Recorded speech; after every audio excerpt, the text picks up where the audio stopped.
आज आपण चटपटीत मॅगी भेळ बनवणार आहोत।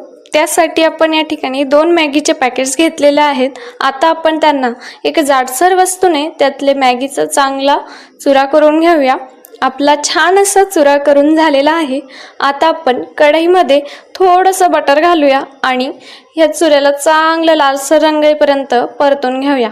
आणि हा छान लालसर रंग येईपर्यंत परतून झालेला आहे। आता आपण याला एका भांड्यामध्ये काढून घेऊया आणि यामध्ये थोडासा बारीक चिरलेला कांदा टाकूया, चवीनुसार तिखट, चवीनुसार मीठ आणि यामध्ये आपल्याला जो मॅगी मसाला आहे तो टाकायचा आहे आणि यामध्ये टोमॅटो केचप घालायचा आहे। हे सर्व छान असं मिक्स करून झालं की आपल्याला यामध्ये थोडीशी चिंचेची चटणी टाकायची आहे।